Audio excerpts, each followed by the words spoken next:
हाँ जी, मैं just CA inter के एआईआरस की सभी की मार्कशीट को गो थ्रू कर रहा था, लेकिन अचानक से मेरी एक नजर पड़ी आपके एआईआर 16 की, जिसमें डिस्क्रिप्टिव एफएम के पेपर में 40 आउट ऑफ 40 स्कोर किया है उन्होंने। और उनकी आंसर शीट देख के मुझे बिल्कुल भी ऐसा नहीं लगा कि क्या नाम है, ये आंसर शीट में बहुत कुछ अलग किया हुआ है उन्होंने। तो फटाफट से बता दो इस वीडियो के अंदर कि कैसे आप कल के एफएम के पेपर में, रात हो रही है बहुत ज्यादा, लेकिन जैसे ही आंसर शीट मुझे मिली मैंने सोचा नहीं, इस पे तो वीडियो बननी ही चाहिए। तो 10 बजे के बाद मैं वीडियो रिकॉर्ड कर रहा हूं ताकि आप तक वीडियो टाइम से पहुंच जाए। तो अगर आप इस वीडियो को देख रहे हैं तो पक्का लाइक कर दीजिएगा, ताकि ज्यादा से ज्यादा बच्चों तक जिनका कल एग्जाम है वो इसे देख पाए, जिसमें बताऊंगा मैं कि ऐसा क्या किया उन्होंने अपनी आंसर शीट में कि उन्हें 40 आउट ऑफ 40 मिले डिस्क्रिप्टिव में और 17 आउट ऑफ 20 एमसीक्यू में। कैसे मिले वो तो हम नहीं बता सकते, लेकिन मेरा जो मेन कंसर्न है कि ये कैसे हुआ, ये मैं अपने बच्चों को जरूर बताना चाहूंगा। और क्या कोई ऐसी ट्रिक है जिससे ज्यादा से ज्यादा मार्क्स लाए जा सकते हैं, टॉपर्स ने क्या फॉलो किया, जल्दी से इस वीडियो को डिस्कस करता हूं। तो वीडियो को पूरा देखिएगा, वीडियो को लाइक और चैनल को सब्सक्राइब जरूर कर दीजिएगा। तो चलिए शुरू करते हैं।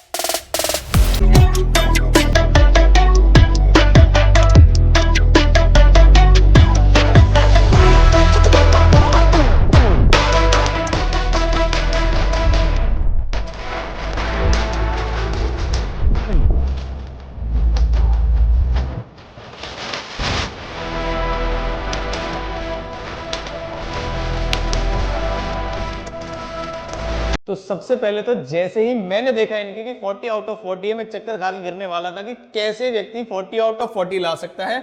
फिर जब मैंने इनकी आंसर शीट देखी कि इनकी प्रेजेंटेशन कैसी है, तो मैं ज्यादा चक्कर खा के गिरने वाला था। मैंने कहा ऐसी प्रेजेंटेशन पे भी क्या 40 आउट ऑफ 40 आ जाते हैं। मैं उनकी बुराई बिल्कुल भी नहीं कर रहा कि जिन्होंने आंसर प्रेजेंट किया है बहुत टॉप मोस्ट इंटेलिजेंट बच्चा है, लेकिन क्या हुआ है इसमें कि हम कई सारे बच्चे लाइन खींचने में रह जाते हैं कि लाइन खींचेंगे, पता नहीं क्या क्या करेंगे।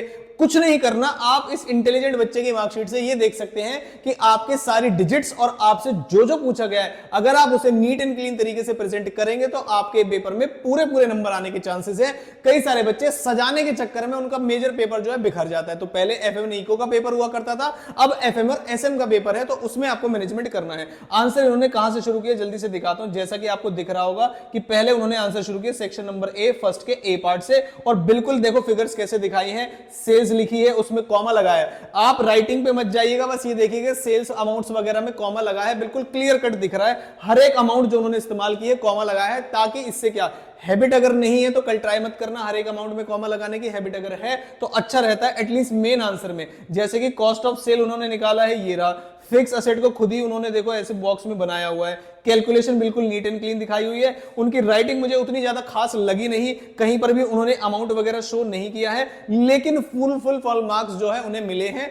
पता नहीं कैसे उन्होंने नंबर नहीं काटे, एक अच्छा एग्जामिनर था, अदरवाइज एक दो नंबर कई सारे एग्जामिनर काट देते हैं, चेकर जो है काट देते हैं, लेकिन बिल्कुल बढ़िया तरीके से डेटर्स लिखा है। इसका मतलब राइटिंग आपके प्रैक्टिकल पेपर में बिल्कुल भी मैटर नहीं करती है। अगर आपकी राइटिंग है बिल्कुल भी खराब या बिल्कुल भी अच्छी नहीं है, बहुत ज्यादा अच्छी भी नहीं है, तब भी आपके मार्क्स पूरे आ सकते हैं। बस आप चीजों को नीट एंड क्लीन तरीके से और खुला खुला लिखें, एकदम से आपस में बिल्कुल गैप बिल्कुल ना देने वाली चीज आपके लिए घातक हो सकती है। जैसे इन्होंने लिखा करंट रेशियो, बिल्कुल current asset divide by current liability. अब कई बच्चे क्या करते हैं मैं दिखाता हूं आपको। ये लिखा उन्होंने करंट एसेट, फिर उसके बाद स्केल से करेंगे ऐसे, फिर उसके बाद लिखेंगे करंट लायबिलिटीज। भाई कुछ नहीं है, उन्होंने फटाफट से आंसर लिखे हैं। और ये तो चलो एक रेशियो वाला क्वेश्चन था, आगे भी दिखाता हूं आपको। ये फर्स्ट के आंसर का बी है, और इसमें आ जाते हैं। इसमें उन्होंने क्या निकाला है देखते हैं। लास्ट में कैलकुलेशन की है उन्होंने कॉस्ट ऑफ इक्विटी। देखो दिखने में भी नहीं दिख रहा मुझे कॉस्ट ऑफ इक्विटी दिखाए, लेकिन एक जो चेकर है वो आपके आंसर देखता है, ना कि आपके राइटिंग नीट एंड क्लीन तरीके से, और जो पूछा हो वो बताया हो आपने। तो बिल्कुल उन्होंने परसेंटेज बताई। ये देखिए, ये weighted average cost of capital निकालने का तरीका है, जो कि एफएम के बच्चे वो जानते होंगे।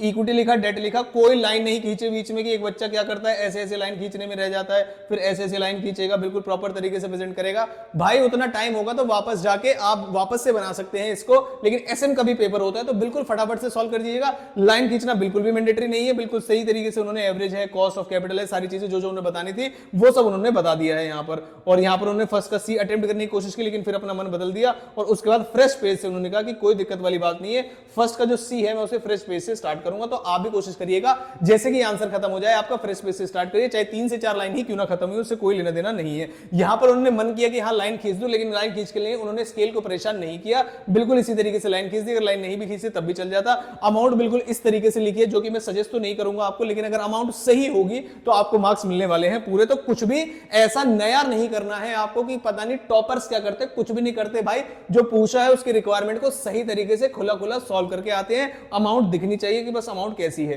तो ये इनके कुछ आंसर्स थे जो मैंने आपको दिखाए। कुछ बड़ा आंसर भी दिखा देता हूं। ये बिल्कुल बड़ा आंसर है, ये देखिए, ये EBIT EBT बिल्कुल इस तरीके से लिखा हुआ। थोड़ा सा स्कैन करने में इसलिए कहते हो ब्लैक पेन का यूज करना चाहिए, थोड़ा सा डार्क हो तो और भी अच्छा है। तो इस तरीके से कहीं पर भी लाइन नहीं है, बस नाम सही से लिखे उन्होंने और सारी चीजें बिल्कुल सही तरीके से दिखाई हैं। तो ये एक तरीका था टॉपर की आंसर शीट का, जो मुझे लगा कि अपने बच्चों से शेयर कर दूं कि जो लोग टॉप करते हैं उनके सींग नहीं निकले होते या कोई अलग से प्रिपरेशन नहीं होती, पेपर उनके मुताबिक अगर आ जाए और वो सिली एरर्स को अवॉइड करते तो पूरे पूरे मार्क्स फिर भी लाए जा सकते हैं। तो ये थी मेरे हिसाब से, डिस्क्रिप्शन बॉक्स में डाल दूंगा मैं ये 40 आउट ऑफ 40 इनके आए हैं। कैसे चेक कर सकते हैं आप, मैं बता देता हूं तो कि कैसे चेक कर सकते हैं। ये देखिए, लास्ट में जब आप आएंगे इनकी कॉपी में तो मार्क्स के लिए बताया जाता है कि किस कौन से क्वेश्चन में कितने मार्क्स अवॉर्ड किए गए। तो वहां से मैंने देखा है कि इनको मार्क्स जो है पूरे पूरे मिले हैं।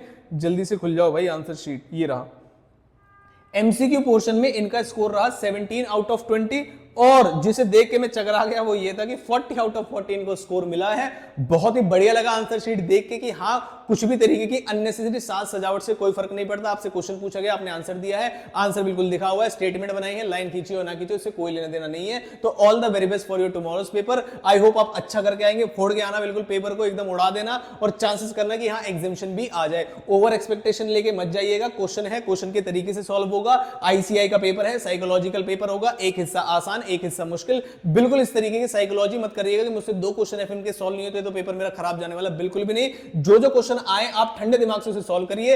एक बार में नहीं हो रहा छोड़ दीजिए, कोई और क्वेश्चन कर लीजिए, दोबारा से पढ़िएगा, हो सकता है आपको समझ में आ जाए। Same goes with strategic management. अगर कोई क्वेश्चन आपको पहली बार में समझ में नहीं आ रहा है, लेकिन सच बता रहा हूं, अगर आप थ्योरेटिकल क्वेश्चन में, जैसे लास्ट टाइम मैंने ऑडिट के पेपर में जब एक रिव्यू लिया था तो एक बच्चे ने बताया था कि क्या नाम है, अगर आप पेपर को दोबारा जाके पढ़ेंगे, क्योंकि पहले पहले जब पढ़ते हैं थोड़ा सा प्रेशर होता है, बाद में जब आप कुछ क्वेश्चन सॉल्व करके उस क्वेश्चन को पढ़ेंगे तो हो सकता है आपके दिमाग में उसका आंसर क्लिक कर जाए। तो अगर कोई क्वेश्चन नहीं आ रहा है थ्योरेटिकल में भी आपको, तो कोशिश करिएगा कि आप उसका क्वेश्चन बाद में आके दोबारा थोड़ी देर बाद आके पढ़े, हो सकता है चीजें आपके माइंड में क्लिक हो जाए। तो ये सारी चीजें रही मेरे लिए सीए इंटर वाले बच्चों के लिए। हो सकता है लास्ट वीडियो हो। आपको all the very best for your paper, और मुझे लगता है मजा आया आपके पास इस बार पूरे अटेम्प्ट में तैयारी करके। और अगर कुछ बच्चे हैं जो सितंबर अटेम्प्ट के लिए भी टारगेट कर रहे हैं, तो आप जो नंबर में हर बार प्रोवाइड कराता हूं उसे सेव कर लीजिएगा। बेस्ट से बेस्ट बैच आपको और अफोर्डेबल फीस में मिलेगा और मजा आ जाएगा आपको पढ़ने में। मैं गारंटी देता हूं इतना मजा किसी भी प्रैक्टिकल सब्जेक्ट को पढ़ने में आपको नहीं आया होगा। हर एक क्वेश्चन, और सबसे इंपॉर्टेंट चीज, एग्जाम ओरिएंटेड बैच होता है। जिस भी बैच, जो बच्चे बैचेस लेते हैं उनको सुपर 40 वगैरह 2 महीने एग्जाम से पहले